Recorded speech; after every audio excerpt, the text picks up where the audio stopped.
I've been selling shit on the internet for 10 years, but I've never once read a book on how to sell stuff on the internet. I picked up .com secrets and I was like, oh my fucking God, this is bloody incredible. Suddenly my mind was blown open with this whole internet marketing world. My name is Ali and I'm a YouTuber, podcaster and writer based in London. If we can apply the same principles of info product marketing that these guys have been using to make millions and apply them to our own products, we can come close to making similar amounts of money. And just follow the playbook of the people who've been doing this for a long time. So Ali, tell us how you went from $2 to $5 million. In 2017, I started my YouTube channel when I was in my final year of medical school. And in those 12 months, I made about $2, or like $1.76 according to AdSense. I was speaking to my CEO coach and, we were trying to identify areas of my life where I could level up, leveling up. Mm-hmm. And a big one was marketing. And he was like, oh, have you read any books by Russell Brunson? And I was like, no, isn't he that scammy internet marketer guy? And my coach Eric was like, oh, you've got to read his books. And so I picked up .com secrets and I was like, oh my fucking God, this is bloody incredible. Why have I never read this before in my life? Why have I dismissed this guy's incredible wisdom just because I found something aesthetically distasteful 15 years ago? And so then I dove into his whole trilogy, .com secrets, traffic secrets, expert secrets. And then I read $100 Million Offers by Alex Hormozi. I read Copywriting Secrets by Jim Edwards. And suddenly my mind was blown open with this whole internet marketing world. And I realized that I've been selling shit on the internet for 10 years, but I've never once read a book on how to sell stuff on the internet. And this was the Bible. And there's so many more things like it. And it's just really obvious stuff for people who understand marketing that oh yeah, of course funnels are a thing. Yeah. But that was really the first time I'd heard the word funnel. And I thought, oh, this is what we need to do to our business. And the really cool thing about people like Russell and the rest of the OG info marketers is that they built their fortunes of tens of millions a year off the back of paid ads and paid traffic acquisition. Whereas as creators, we have incredible organic reach and huge warm audiences. And so if we can apply the same principles of info product marketing that these guys have been using for decades to make millions and apply them to our own products for our own audience, for warm traffic, then hopefully we can come close to making similar amounts of money. What's the business model look like right now? You've got courses, you've got a lot of different things going on. Yeah, so fundamentally, it's we make lots of content, and I think of it as the 99-1-1 rule. So 99% of our content is free, 1% of our stuff is paid for the 1% of the audience who can afford it. And so more than 50% of the revenue comes from our online courses, 20% of it or so comes from ads, AdSense, 20% from brand deals, and the other 10% from affiliates and random bits and bobs here and there. So mostly online courses. We were running our course, the Part-Time YouTuber Academy. I'd been running this every few months for the last two or so years. And, the revenues were declining, and post-pandemic, people cared a lot less about live online education as they seemed to care during the pandemic. And so for the final cohort, I decided to just basically apply all of the principles from .com secrets and also from $100 Million Offers and also from Copywriting Secrets. So we redid the offer based on Alex Hormozi's stuff. We redid the funnels based on Russell Brunson's stuff. And we redid the landing page based on Jim Edwards' thing. And Cohort 7, I think, did 300K revenue. Cohort 8 did 1.9 million. Wow. And so it was just skyrocket. Well, that's almost 7 times. Yeah, literally just purely based. And, people sometimes ask me, help me make my course landing page or whatever. And I'm just like, look, just read those 3 books in order and just literally follow step by step the exact steps that Alex Hormozi lays out in $100 Million Offers. Great. And then go to the chapter about landing pages that Jim Edwards has in the book. Because these people have figured this shit out and we don't need to invent the wheel from scratch. We can just follow the playbook of the people who've been doing this for a long time. What would you say if people were like, hey, I don't know what my style is. I don't know how to find what I stand for. What would you say to these? I would say it depends on what stage of the process you're at. So the way I think about it and the way that we teach it in our course is there's 3 levels. Level 1, level 2, level 3. Level 1 is get going. Level 2 is get good. And level 3 is get smart. Now, level 1, get going, that is your first 10 videos. If someone has not made 10 videos and they're worrying about their niche, they are overthinking it. Worrying about your niche and worrying about how you stand out is a level 3 problem to have. A level 1 problem to have is I just need to start my first few videos. And I know so many people who get paralyzed by just that initial upload. Oh my God, what are my friends and family going to think? They don't realize that no one gives a flying fuck. They're just so caught up in their own heads, they're overthinking it. And I was like this back in the day. It took me reading a book called Show Your Work by Austin Kleon to get over the fear of starting my blog. So level 1, get going. That's the first handful of videos. Then level 2 is get good. And in level 2, the objective is to actually get good at the craft of making videos. Now, some people are good at this immediately if they've got a film background or if they're particularly creative. But for a lot of people, at the average age of our students in our YouTuber Academy is 36. For a lot of 36-year-olds who haven't been living on the internet their entire life, it's actually quite hard making good videos. And so again, you don't need to worry about your niche over there. You don't need to worry about how you're going to stand out. You just decide, I'm going to make a video about this sparkling passion fruit, naturally essenced water, and you try and talk about it in a way that makes sense. Then you think, you know what, I'm going to make a book review of this book that I just read, and you try and make a video about it. And after you've done this a few times, you get good at the craft of making videos. Now you are finally ready for level 3. But before you get to level 3, you have to decide, am I treating YouTube as a hobby or am I treating YouTube as a business? If you're treating it as a hobby, you can do whatever you want. You don't need to worry about your niche. You don't need to worry about your target audience, your competitor analysis, nothing like that. Who cares? It's a hobby. Great. You have fun. You do it for yourself. But if you're doing it as a business, the key difference between a hobby and a business is that a hobby is for you. A business is providing value to other people. So if you're going to treat it like a business, you then go on to level 3, which is where you get smart about it. Like if you wanted to open an Italian restaurant down the road, you wouldn't just open an Italian restaurant because you like Italian food. You would see what's happening in the area. What's the footfall of traffic in the area? What other restaurants are there? What other Italian restaurants are there? What's the way that my Italian restaurant is going to stand out? Should I even be doing an Italian restaurant just because I like Italian food? You know, opening a restaurant is a very different skill set to enjoying cooking food. And so taking that same approach to business as you would if you're starting a business to a YouTube channel. And that's why, you know, the advice I would give for someone who's at level 3 is really think about your YouTube channel like a business. What is the value that your YouTube channel provides? Who is the target customer? What do they like? What are their needs? What are their hopes, dreams, aspirations? All of the standard marketing stuff around, target audience analysis, and then do a competitor analysis. See who else is in the space. See how saturated the market is. Analyze all your competitors and see what are they doing well and what are they doing badly, so that when you make videos in that niche, you can find a way to make yours stand out.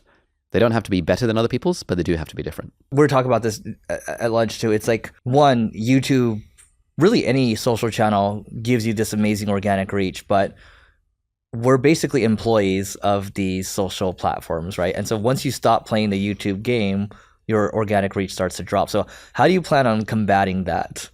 Mate, this is the thing that keeps me up at night, because as much as it's, bought my financial freedom and fun and flexibility and autonomy and all of the good stuff from being a YouTuber, I am still fundamentally a slave to the algorithm. Because if I stop uploading, it's only a matter of time before everything dwindles down to zero.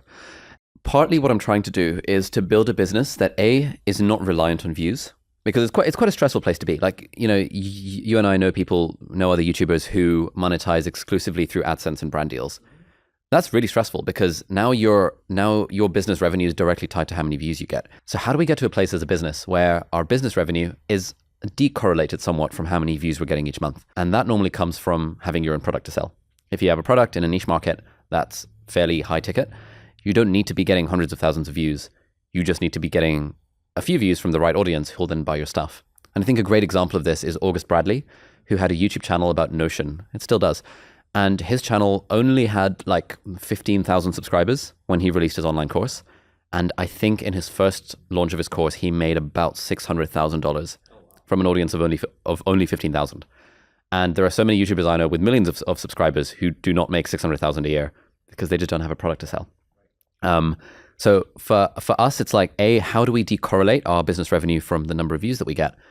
And B, more broadly, how do we decorrelate the value that we're giving to our audience from me personally sitting in front of a camera and filming? So one thing that we're trying to do is we've just launched a daily productivity email newsletter modeled after Ryan Holiday's Daily Stoic, where I've started off by giving, the broad brushstrokes of what I want this newsletter to look like, but we've hired a writer to write it. And it's got like 10,000 subscribers on it now, and that thing is growing. And that means every day the writer can write productivity advice that I can contribute to, but it's not directly tied to me.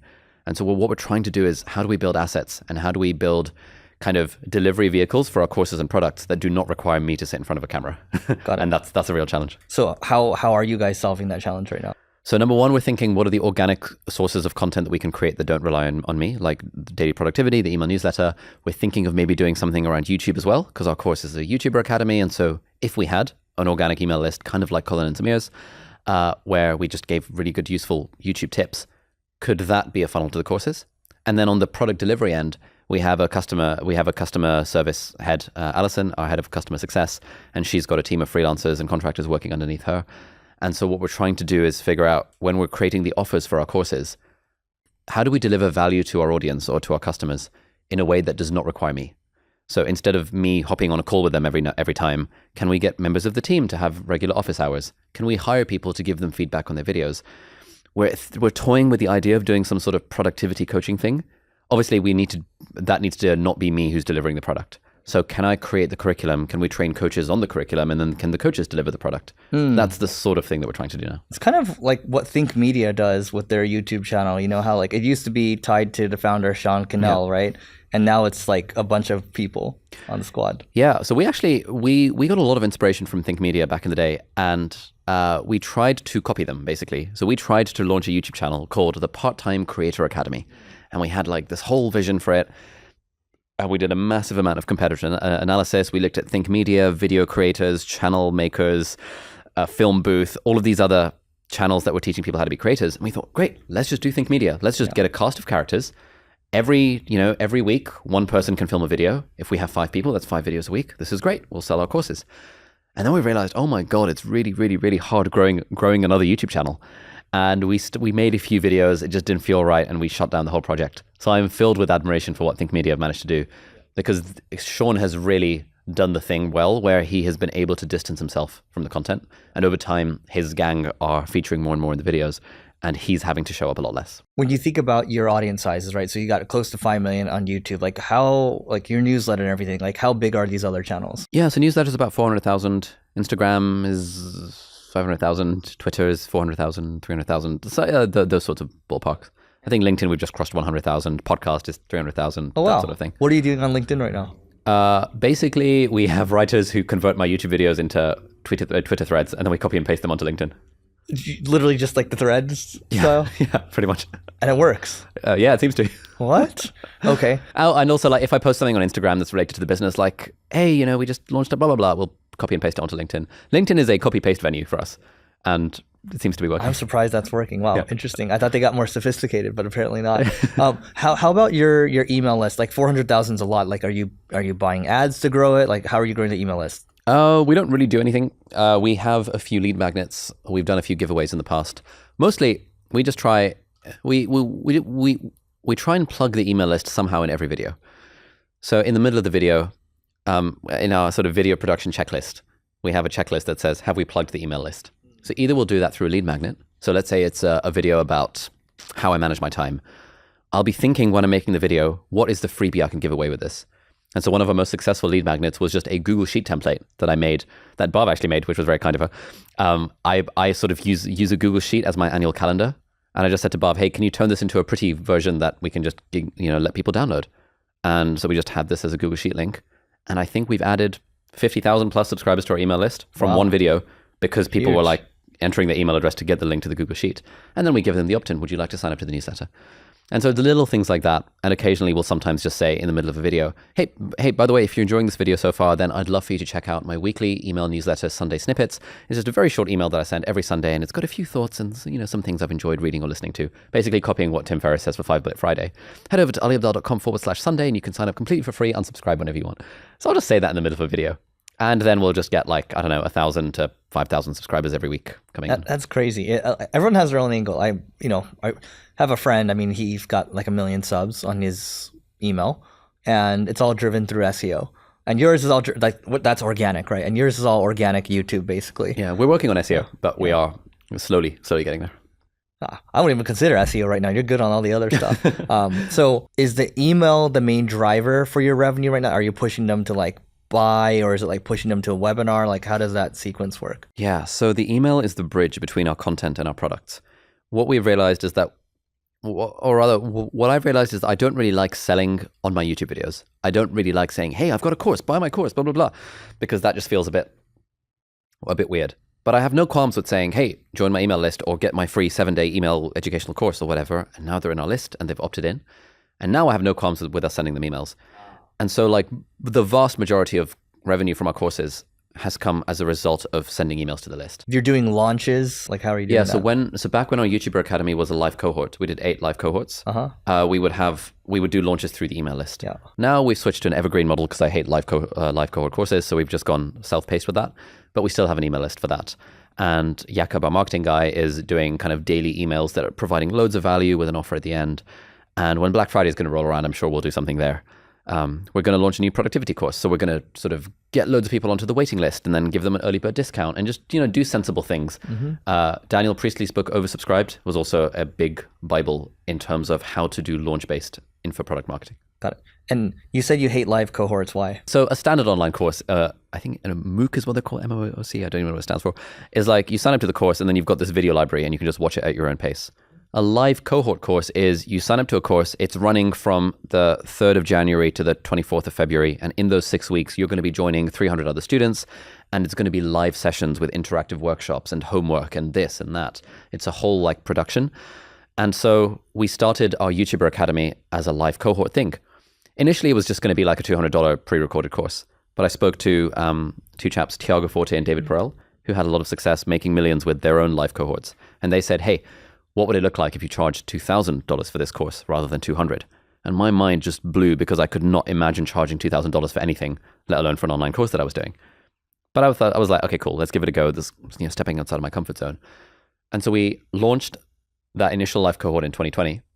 And I expected like 12 people to sign up as a beta tester for the cohort. In reality, 356 people signed up. And overnight, we made like $400,000. And I was just like, oh my fucking God, this is more money. This is like 10 years worth of a salary as a doctor working in the UK. Yeah, wow.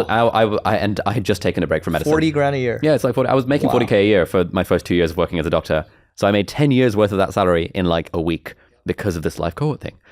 And it was kind of weird because my YouTube channel is about productivity and personal development. It's not about how to grow on YouTube. I'm not trying to be Think Media. And yet the product that worked for us was a product about how to grow on YouTube. It was kind of weird. And we just kept on running that like 8 times. But by around cohort 3, I started to feel the pain of having to show up and say the same stuff again and again. Also, you have to show up every week, right? Yeah, because it was like a 6-week course, and every week I was doing like 3 sessions a week. It was like hours and hours and hours. Wow. And I was just like, you're spieling all about YouTube all the time. But the other thing I didn't like about it was I don't like launch marketing because it's a lot that's riding on this 1 week. And it felt quite stressful because it was like half of our business revenue was coming from these live launches. And we had 3 weeks of the year to sell tickets for these live events. And, it was fine initially when there was so much pent-up demand. But then it felt like we had to work harder and harder to convince people to sign up to the course. And that just felt kind of not nice. It's not nice to feel like you're the seller in a transaction. And so we decided 2 years in that, you know what, this is good money, but it's not worth it anymore. It's not worth the stress. It's not worth the headache. It's not worth the headspace that it takes to run live cohorts. Let's just turn it into an evergreen course. So now we've done that. I hate launches, and so the internet marketing world is used to doing launches, right? Yeah. And it's like you do the launch, and then everyone's like super stressed, like you feel relieved, but then you have to get ready for the next launch, and then the next, and then it's like you're on this never-ending hamster wheel, exactly, and then people just burn out, right? Yep. But the thing with the live cohort too, it's like, sure, your completion rates might be 98%, but like your burnout rate, your stress rate's a lot higher. Yeah. So you might as well just go like, sure, evergreen. Like when we used to sell courses, we were sitting in this one boardroom, and one of the guys stood up and he's like, gentlemen, we sell courses because courses are perceived progress. People like perceived progress. And everyone was clapping. I was like, okay, that's an interesting way to look at it. I don't necessarily agree with that. But, I think it's when I worked in online education, it was 98% of people finish alive, but 98% of people do not finish evergreen. How are you seeing it? Yeah, I mean, honestly, even with our live, we would charge somewhere between $1,500 and $5,000, depending on which product they were getting. 60%, so only 60% of people would submit the first week homework assignment. Oh, wow. And by week 6, we were down to 15% completion rate. And this was a course people have paid thousands of dollars for. It's a live course. There is accountability. We hop on a call with anyone at the drop of a hat. We have a no questions asked money back guarantee. And yet, half of the people don't even submit the first homework assignment. What? Yeah. At one point, I sort of realized, you know what? I'm not going to stress out about the fact that some people are not going to take the course. It's totally fine. I've bought loads of courses that I've never taken. I've never even opened them. I've never even logged in. It's fine. Maybe I'll get to it at some point. I was speaking to a friend who does marketing, and he said, probably half the people that buy Peloton don't even unbox the bike. That's true. Something like that. Yeah. I bought a Peloton for 2 weddings, right? Like I was like, where was the best man or whatever. I was like, okay, I got to make it a good gift, right? And I look at their accounts now, they haven't logged in for like 2 years, right? And so I'm like, God, what a waste of money. It's like you try to do something nice and it's just like, anyway. But so the thing this marketing friend said is that people, like a lot of people will buy a product to fulfill an emotional need. And once they fulfill that emotional need, they feel like they've gotten the value from it. And sometimes they won't even open it, and that's okay. And I still feel kind of weird about it, but I think it's almost like a gym membership. There's always going to be like 80% of people that don't use the gym membership, which actually subsidizes it for everyone else who does. And so we now have this product, our part-time YouTuber accelerator, which is like a $5,000 for a year thing that gives them ongoing support. And even with this, like 40% of people are inactive.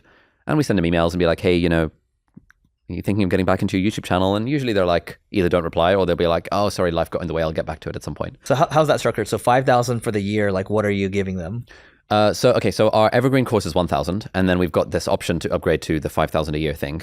Essentially what they get for that is the evergreen course. But every week they can hop on office hours with every member of my team. So I've got 13 people in my team. I think 10 of them do weekly office hours. Yeah. So every day there's like 2 sessions that they can hop on just to ask anything they want. Okay. Which is pretty good. They get a monthly Q&A with me, like a group Q&A. They get feedback on their videos every 2 weeks. So we've hired a bunch of people and trained them to give feedback on videos. They get channel audits. So that was annoying. That was really annoying to fulfill. No more of that, right? No more of that. Yeah. But yeah, so we've just done. We have like a Slack group where they can ask anything and the team will get back to them. And so everyone in the team spends 10, 15 minutes a day in the Slack channel just for this community where we answer people's questions. And so it's pretty good service for $5,000 for the year for someone who wants to take their YouTube channel How much seriously. does that bring in a year? We have 200 students in it so far, but we sold a lot through the final cohort of the course. So each month we get like somewhere between 10 and 20 sales. But we don't try too hard to plug it. So this is something we're trying to improve on. We're through actually running paid ads as of like 2 weeks ago. When you're doing the ads in your videos, it's like you drive them to your list, right? And like a lead magnet. Yeah. Do you ever drive them to a webinar? We've not yet done the webinar thing because that requires me to sit down and film something, which I have not yet gotten around to do. Yeah, I think you would crush it with a webinar. That's, okay. I mean, you've already read the Russell Brunson stuff, right? But like that's where you can sell $5,000, $10,000, $15,000 stuff. Yeah, Jakob, our marketing guy, keeps on being like, Ali, we've got to film that webinar at some point. And I'm like, yeah I know, we'll do it at some point, just not right now. Yeah, it's a scary thing. Were you there when Sam Ovens talked about his mastermind model?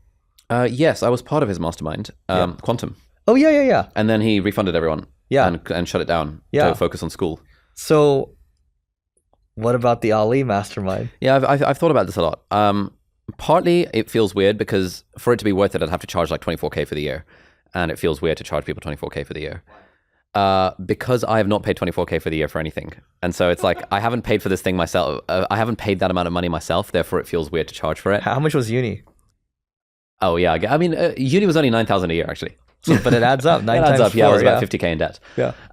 The other thing with the mastermind, this could just be a limiting belief. So I'd love for you to call me out on my bullshit here. But I feel like if I were running a mastermind, I'd want to invite people like you and like other friends, but I wouldn't want to charge you for it. I'd want to do it as like hey, let's just get some cool people together. Yep. Let's hang out in a cool place for a week. We'll do it at cost. No one's trying to make a profit. And that to me feels much more wholesome and nice than saying, let me run a mastermind where I'll charge people $24,000, $36,000 to hang out with me. That's why I do these founders retreats where it's like it's only 8 to 10 of us and we meet once a year. We'll go to like this year we went to Belgium, Turkey, and we just broke bread, talked about business, life, and all. Played a lot of basketball, drank a lot of watermelon juice, blah blah blah. And like that's where nobody charges anybody. And then you can have the bigger one too. But like I'll have to talk to you offline about this. Yeah. But I think there is that angle. I'm with you 100,000%. Let's just say that. Okay. Yeah. But and by the way, before we continue on, so when you paid $35,000 for the Quantum? Thing. Yeah. Okay. How was it for you? Like honestly, I didn't even log in for 3 months, and then he sent us email being like, "Hey, we're shutting it down." Oh, so you never went to the live? No, I missed the live event that was happening. Okay, got it. So yeah, got it. I think I might have gotten. I mean, I would have gotten value from it if I'd attended, but yeah, I sort of missed the boat on that. Yeah. It's tough. I get where you're coming from on that. I actually joined Tony Robbins' Platinum Mastermind thing. How much is that? That was $85,000. Oh, dude, what are you talking? You spent all this money. But then 3 days later, I got cold feet and I asked for a refund. Oh, because wow. I realized that actually $85,000 plus the $10,000 a time when you have to go to an event, plus the fact that there were events happening every month, it was going to take up a huge chunk of my life. And I was speaking to my girlfriend about this, and she sort of pointed out that, hey, you could probably do a lot with like $150,000. Yeah. So are you in any other founder groups? Not officially. There's a few that I'm part of, but these are just sort of random events that friends organize that they do at cost. So got it. Okay, understood. I'm not part of like YPO or any of that sort of thing. Remember when you're at my mastermind, I hate calling it that, but my event or whatever. Remember when Neil said something to you on stage, and he said like, courses aren't the best business or whatever, blah blah blah. And like there's like a moment of like like light bulb moment, or maybe not. Like what were you thinking there? Because I was like, man, there's like a lot going on in your head there. Yeah. So for context, I think I asked Neil if he had any tips on marketing info products or courses, and he was like, "Dude, why are you in the courses business?" And I was like, "Because it's fun and makes money." And he was like, "Yeah, but it only makes like, I don't know, 5 million a year. You should be in the agency business. We're doing 100 million a year." And Neil was like, "And I probably work less than you do." And I was like, "Huh, interesting." But then Neil's CEO piped up from the back being like, "Neil, shut the fuck up. Like, we've got 900 employees. You spend all your time fighting fires." Like, and I spoke to that CEO chap afterwards. I can't remember his name. Mike Camo. Yeah. So I spoke to him afterwards, and he said, "Look, honestly, if you enjoy info products, stay in the info product business. Do not think you need to start an agency." Yeah. And he's right. Oh, he's right. Yeah. I've not met many agency owners who are happy. Yeah. But I've met a lot of online course creators who are ecstatic because they're making $1 million a year, working very little, and being able to monetize their expertise. Yeah, I have a lot of thoughts around that. I mean, it's Mike was good to do that because Neil will give his opinion, and then it's his opinion, so it is what it is. No, and I love everything that Neil does. I've been on Neil's mailing list since the age of 13 as well. Oh, so, okay, amazing. Long time Neil Patel fan. But one has to ask, at age 13, like what was going on in your head to sign up for these? Oh, I was trying to make money on the internet. So I taught myself freelance web design. I made like a niche affiliate marketing site. Yeah. I tried to make like a pyramid scheme. I was doing like bunch of random PHP and MySQL coding for like small businesses and trying to sell it for $5 a pop. I was just desperate to make money on the internet. So I started around 12, 13, and then age of 19 was when I launched my first business that actually succeeded. And this was a business that was helping people get into medical school. I love it. Okay. So when I was 9 years old, I started a website, and then I got distracted by games. So all I did was play video games from 10 years old until like 22 years old or so. Nice. I was doing the video. I was playing World of Warcraft 3 hours a day from 14 to 17. Oh, wow. Okay. Yeah. But at the same time, I was also just like dabbling with freelance web design because I was like, oh my God, I'm making money and I can afford my WoW subscription fee of $9 a month. Okay. I love it. What are you focused on right now? Mate, I was watching Hormozi's recent video on the plane here yesterday. I think it's titled something like "How to Get So Rich It Makes You Sick." And one of the things I wrote in my journal was, "What are the bottlenecks to our business growth, and what are our priorities?" So it's funny that you're asking that question. I think for us, partly the bottleneck depends on what the goal is. So I always really struggle to define the goal. But one of the things Hormozi said was, "What's stopping you from 10xing your business?" And I was like, okay, cool. We'll do maybe, I don't know, 4 or 5 million revenue this year. So 10x would be 40 million. Shit. Mm-hmm. What's stopping us from getting to 40 million? And I think the main thing is we just don't have enough stuff to sell. The only thing we have to sell right now is a course on how to be a YouTuber. But I'm not known for how to be a YouTuber. I'm known for productivity stuff. And so this book is coming out. We're going to launch a course off the back of it. Yeah. We're going to have more stuff to sell. That's probably going to be it. But also, do I want to get to 40 million in revenue? Like, I wouldn't say no if I could wave a magic wand, but do I want to do the work it would probably take to get to 40 million in revenue? I don't think so. I think I'm all about the lifestyle business model. And I'm trying to find a way to rebrand it for myself and call it the feel good business, because my book is feel good productivity. This is a feel good business. Yeah. And what does feel good mean to you? We talked about this. Yeah. To me, feel good means like, in the context of business, feel good means that I'm looking forward to Mondays. Feel good means I look at my calendar and I think, yeah, I'm excited about everything on my calendar. It means I'm making plenty of profit. Like our margins are really good, so I don't have to worry too much. It means I'm working with people that I really enjoy working with, and who I can have personal relationships with, which probably means the team is capped at a certain size. So we've got 13 at the moment, 12 plus me, and that feels like a very reasonable size. Yeah. And I've spoken to a couple of mentors who say that beyond 12, you start requiring middle management, and you stop like getting that personal connection with everyone. Yeah. So to me, that and to me, a feel good business is, I like to ask myself the question, what would I do if money were no object? Or what would I do if I had 100 million in the bank? And I want my answer to that question to be exactly what I'm currently doing. And to me, that's a feel-good business. That's a business that I would do anyway, even if I didn't need to make money. And so all of the stuff, whenever I watch a Hormozi video or attend like a conference in the US and I start to feel broke because everyone's making more money than I am, I have to kind of take a few days. And the team will often joke that whenever Ali comes back from the US, ignore everything he says for 72 hours, because I'll come back and be like, Neil Patel told me we're going to start, guys, we're going to hire 100 people. Yeah, you're the lightning bolt CEO. Yeah, exactly. Yeah. And then and now we have in the team, we have the 72-hour button, where anyone can at any point saying, I'm going to press the 72-hour button, and I have to shut up for 3 days, and then if I'm still excited about it, we'll revisit the idea. Wait, so that's the shut up Ali button? Yeah.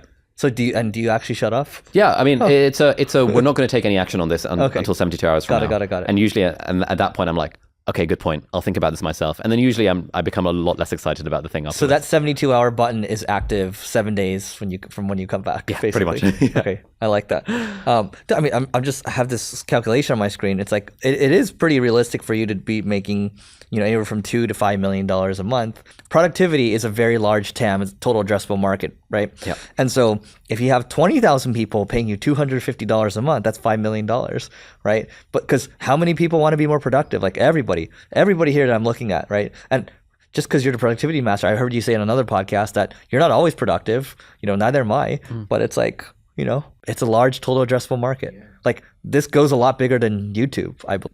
Let's spitball on this. So I was speaking to a few. So Ramit Sethi and Matthew Hussey, both of whom have tried doing subscription revenue things in the past, and they said, man, if you can retain a customer for beyond 3 months, you're like doing really well. For education, yeah. For education stuff, yeah. And so in my mind, I'm thinking $250 subscription. Not subscription. You're selling one-time courses here. Oh, okay. and then like these people they're all now customers, right? And then you can upsell them. Okay, so that's what we're working on. So we're going to make a productivity course. It's probably going to be about $299 or $297, with maybe a higher ticket one-on-one coaching on the back end. Yep. Yeah, and then I'm sure you've probably thought about this already, but it's like productivity people like to waste money on apps. I certainly do. I spend money on a bunch of apps. Like you made a short on this one sec thing, I automatically paid for it. Yeah. Like I signed up for it and I paid for it, right? Nice. It's like $10 or whatever. You can do a bunch of these all day. Yeah, I mean, in fact, you can go buy a bunch of these that already have users already. Yeah, that's another thing that we are sort of working on. I've reached out to a couple of companies whose products I use to be like, hey, can I take equity in your business in return for promo? I'm also building something with a friend that's a sort of voice-enabled, AI-enabled, journaling-y type thing, which I'll be a co-founder in. So we're slowly dabbling in that space. There you go. Do the Hormozi model, but for productivity. Yeah, like that. That's my opinion. Acquisition of different... Yeah. Yeah, that's what I had Nathan Barry on the pod the other day. He came to London and we hung out a bunch, and he was so bullish on this thesis that like the $1 billion creators are the ones who are going to be acquiring equity stakes in companies. I think that will be you. So it will take time. Yeah, as long as it feels good. I think a big part of my thing is that that's a T-shirt. As long as it feels good. Honestly, as long as it feels good. Like even with like book marketing, for example, there's a lot we could do in terms of like trying to schmooze people to get on their podcast and all this kind of stuff. But it doesn't feel good to do that. And so I just don't want to do it. And I'm probably leaving money on the table. Yeah, hey, fine. My good friend said this, like, I don't want to do what I don't want to do. Yeah. I was like, oh, that's good. So, yeah, I mean, one thing I've said to the team recently is that I had a whole existential crisis about my YouTube channel, like in the last few weeks, and then took some time off. And I decided to create the constraint within our business that I'm just going to film whatever I want, whenever I want, and never have anything on my calendar unless I want it to be on my calendar. And that means that we won't have an upload schedule for the YouTube channel or even for the podcast. And yeah, it means we're going to leave money on the table. It means we can't do as many sponsored videos, but that's totally okay because I'm now at a stage of my life where I'm okay with leaving money on the table. And it feels good. It feels good, yeah. There you go. Well, let's talk about the book for a second. So, I always like to ask people, the book is a labor of love. It's a huge pain. Yeah. So nightmare. Tell us about the book and what's the home run with it? Yeah. So the book is called Feel Good Productivity. It's about how to do more of what matters to you in a way that's hopefully enjoyable and meaningful and sustainable. And this whole journey started when, like, I got obsessed with productivity when I was working as a doctor and trying to build my YouTube channel and business on the side. Because it's like working as a doctor is pretty demanding. There's all this stuff going on. And I'd get home from work and I'd be totally drained and think, I just don't have the energy. I've got some time, sure, but I don't have the energy to work on my YouTube channel. And after sort of coming close to burnout, I had a moment of epiphany where I realized, hang on, like, does work really need to be this grindy? Do I need to get home from work every day feeling drained? And I started looking into it and started doing a bunch of research and found that basically there's one secret to productivity, and that is to make your work feel good. Feeling good, positive emotions, positive affect in the scientific literature. When you feel positive emotions about anything you do, it creates energy, it makes you more productive, it makes you more creative, it makes you less stressed. And so the whole idea of the book formed around this experience that I was having in real life, which is, how can I find a way to make everything I'm doing just feel good? That's not to say it has to be fun all the time. Being a doctor is not fun all the time. Being a YouTuber or entrepreneur is not fun all the time. But there are so many things that we can do to make it feel just a little bit better.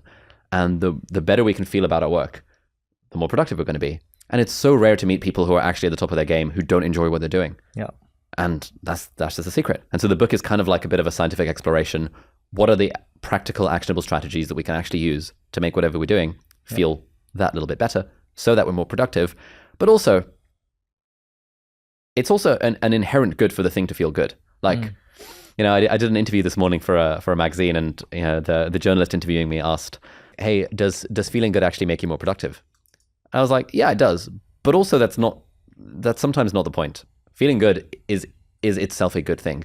If more of us could feel good about the work we were doing, whatever the work is, it would just be a win for humanity. So partly it's about improving your productivity, but mostly it's about getting more enjoyment out of the things that you are already doing. You know, when we talk to our entrepreneur friends, it's like, why do you continue to do the thing you're doing? You already have, you know, the money that you want. It's like, because it's fun, but fun really means it feels good. Exactly. Right? Here's my challenge. I'll call it here first. I don't even think you're the productivity guy. Maybe that it's what you are short term, but you're actually the feel good guy.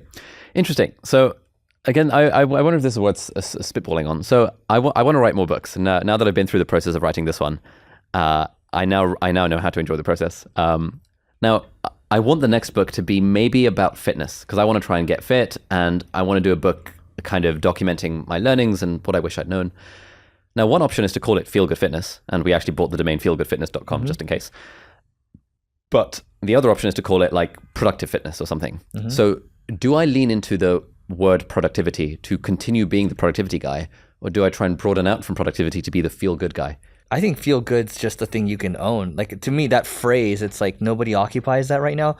And then when people look at you, you're not productivity anymore. You're the feel good guy, and that feels good on its own. It right? does, yeah. I love the idea of being. I think like Tim Ferriss had to step away from being the 4-hour guy. Yeah. Whereas I can see myself being the feel good guy forever. Forever. Yeah, exactly. And you can, that will live on beyond you. Yeah. Like that's a Lindy thing, right? Feel good parenting, feel good cooking, feel good spirituality, feel good relationships. Like, got the whole thing planned out. Better go buy the domain. Yeah. Oh, shit. Good point. Feelgood.com. Yeah. Let's see how much that's worth. Oh my God, that's going to be expensive. How many drafts do you think you worked on for this book? Oh, so many. Threw it out completely and started completely from scratch like 2 or 3 times.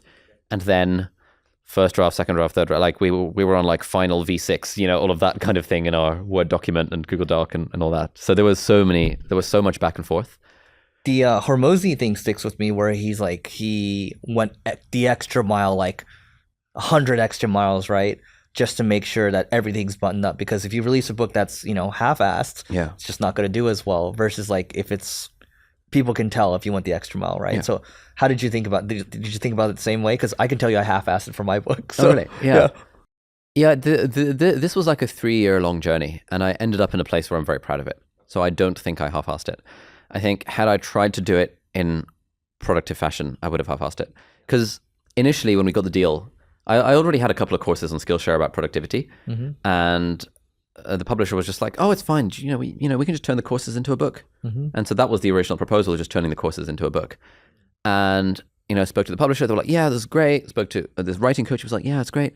And it was only when I sent this proposal to a guy called David, who was James Clear's book proposal guy. He looked at it. He was like, "This is not very good." And I was like, "Wait, what?" He was like, "Yeah, this is just shit. Like, no one cares. Like, throw it out." And I was like, "Oh, thank you."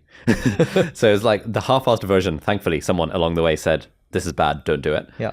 And as a result of throwing that out completely and starting from the ground up, the question that David asked me was like, if you had to turn your whole philosophy of productivity, you've been productive, you've been a doctor, a business owner, a YouTuber, what's the one secret? What's the one thing that makes it all possible? And I said, find a way to make your work fun.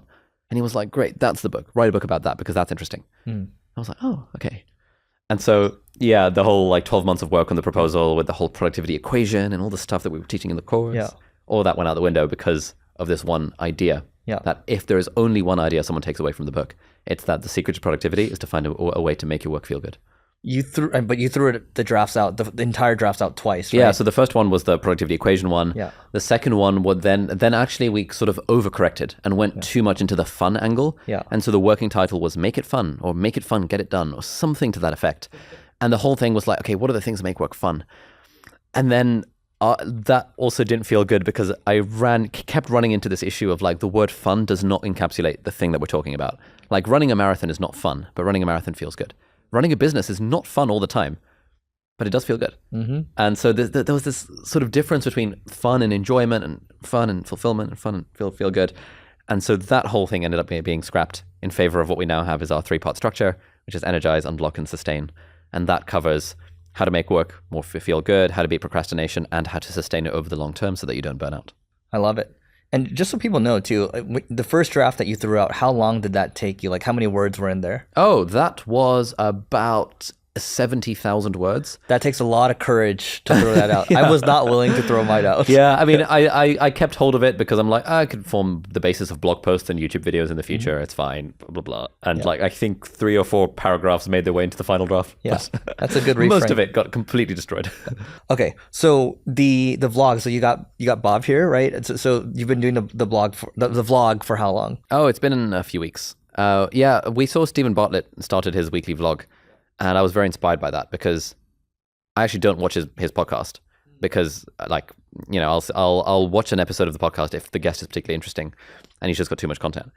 But I love his vlog. I love seeing the behind the scenes of another entrepreneur's life. And so I thought, hey, what would it look like if we just did our own weekly vlog? Yeah. And so we've been doing an experiment with Bob being the sort of videographer for the weekly vlog. I'm not sure if we're going to continue it. We'll see. Maybe we're still testing it out there. I think we've released like 2 or 3 episodes. And so we've been filming for the last 2 months. So we're going to release maybe 6, 7, 8 episodes. See how it feels. If it feels good, we'll continue. And if it doesn't, we'll just... So I did that this is like 2017 or so. I was like, yeah, I'm going to try the Gary Vee thing, right?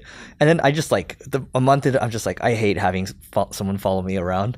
I'm just like, maybe it's like, you know, something inside. But yeah, I quite like it. We just switched to direct to camera. Like, I just was really worried. We'd be on the streets and he'd like trip over. I don't want to get injured, you know? So it's just stupid like mental blocks. But so you like it. Okay, how's it? You've done 3 of these. How are they going so far? I haven't actually looked at the comments. Actually, no, I have. I looked at the comments for the first one, and they were pretty promising. Yeah. I liked watching the vlogs back. Yeah. And I was kind of thinking that even if, I mean, it costs us maybe like, you know, we pay the editor, I think like $600, $700 or something to edit each one. Yeah. Which is quite a lot, and we're not making money on the vlog. Yeah. But if I had a record of my life where it costs $700 a week to get a record of my life, that feels good. That feels good. I was like, yeah, why not? So yeah, we'll see. Okay. Yeah, I like that. And this is your entire day from waking up until the end? Yeah, no, it's more like sometimes... Workday? Yeah, workday, sometimes personal stuff. You know, if Barb's around, she'll be like, hey, Ali, can you do an intro for the vlog? And I'll be like, hey, vlog, you know, just about to have lunch with Eric and Sahil. It's going to be good. We're going to do podcast, blah, blah, blah. And we've got like a time lapse set up over there. So, you know, Bob will get the footage from the time lapse, and if you guys could send us the footage from here as well, we can then splice bits and bobs of the podcast and be like, check out the podcast on Leveling Up, and it'll splice into like a 8 to 10 minute edit. Yeah, I saw the so I really like Steven's vlogs. It's like a combination of him like just going direct to camera with his phone and then someone following him around. I believe like that's the best combination because like I don't want someone in my bedroom, you know, like so. Why not? I mean, you know, depends on who, right? Sure. But you know, for his, it's like it's the entire day, and it's like what? It's like an 8-hour day basically, right? Getting condensed, and that's like a $600 for 8 hours. Yeah, so we do it as a whole week. So Bob will film stuff on and off for the whole week, and then that will be condensed to an 8 to 10 minute video. Okay. Oh, that's good. Yeah. So it means there's less pressure on each individual day. Like a year ago, 2 years ago, we tried doing a daily vlog. That was hard. Because for the first 3 days I had stuff to say, and then day 4 I'm like, well, I'm just sitting in the office writing my book and I have nothing to say. That doesn't feel good. It doesn't feel good. It felt like trying to scrape the bottom of the barrel every time. Yeah, I'm getting used to saying this feel good thing. It's actually good. It's sticking, man. Yeah, it's starting to stick to me as well. I think this is it. Yeah. This is the guiding philosophy. Does it feel good? Yeah, I love it. And if it doesn't, you can find a way to make it feel good. And if you really can't find a way to make it feel good, then it definitely doesn't feel good. Definitely don't do it. Yeah. What would you say, working towards wrapping here, what are like the productivity staples for you right now? And this could be any like tools or apps too, because I think, so for example, the video I saw with you introducing, this is probably the only time in my life I've ever taken an action on a reel or a short. And I was like, yeah, this 1 sec thing, you know, prevents you from logging into Instagram. And I can't help myself. I just like Instagram, Twitter, whatever. And that saves me a ton of time. And it actually makes me a lot less anxious. So what else you got? Could be habits, tools, apps. So honestly, over time, I have ended up simplifying my life a lot when it comes to productivity. I was super into testing out all these apps and stuff back in the day. These days, the main thing that I've realized is that it's about 3 things, which conveniently have the acronym GPS. Goal, plan, system. What's a goal? What's a plan to get there? And what's a system to make sure we actually do the thing? And I find that in every domain of my life, if I just sit down for 5 minutes and identify what is the goal, what is the plan, and what's the system to get there, it just works. Yeah. And, you know, in like for example, in fitness, the goal, build more muscle. What's the plan? Gym 3 times a week. What's the system? gym 3 times a week. Cool. Yeah. And progressive overload. Okay, that's easy enough. Now I can find an app like Strong or something, which is a nice way of inputting my workouts. Yep. Or if it's like relationships, what's the goal? Healthy relationship with my girlfriend. What's the plan? Okay, we're going to do this, this, this. And what's the system? Date nights twice a week. Okay, that's in the calendar. That's nice and easy. And so I'm trying to think in those GPS terms for every area of my life in which I actually have a goal. Got it. How about with like podcasts, for example? As in with the podcast. Yeah, you doing a podcast, you know, like what's the goal, plans, like real life example again. Oh, sure. So if I were doing it for the podcast, so I don't think about this for the podcast because we have a podcast producer and so she figures out the goal plan and system. So I've kind of removed that from my mind. But if I think about writing books, for example, I've written this one, I want to write future books. The goal is to write and publish a book every few years, roughly. It's a very loose goal. I don't really believe in SMART goals because, yeah, they work, but like they can be a bit too specific. And sometimes I think a vague goal is totally fine. So like write and publish a book every few years. Cool. So that's the goal. The plan is how am I going to get to the goal? And so basically what that involves is having a Notion page in my case that's like, okay, these are the 8 different ideas for the books I have. And I reckon the next one will either be the fitness book or another personal development book. Cool. I've now got the plan. And the system is, I think if I just write 500 words a day, that'll probably get me to my goal and then some. Great. Yep. So let's just write 500 words a day and let me just track it in a Google Sheet so I make sure I actually do it, or in the Streaks app on my Apple Watch or whatever. And so goal, plan, system. The system is really your repetitive. Exactly. It's a habit. Yeah. Yeah. It's like, what is the thing that I'm doing every day or every week that's going to take me more towards that goal? And then find a way to feel good along the way because, you know, the journey is the destination. Final question. Ali, have you found your why yet? I'm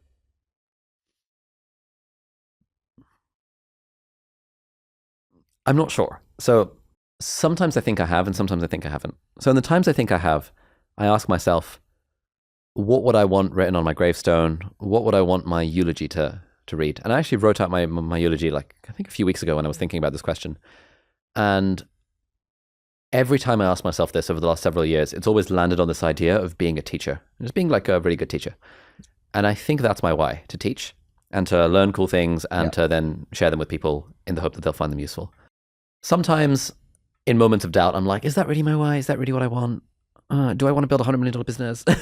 And then usually I'm like, no, I think the teaching thing is actually the thing that I want to do. Yeah. And so I think that's my why, but it's not so solid in my heart that I never question it. I always question it, but I always come back to it. Oh, hey, it feels good, right? Feels good. So Ali, what's the best way for people to find you online and also to learn more about the book? Oh, well, they can find me online by checking out my YouTube channel, Ali Abdaal.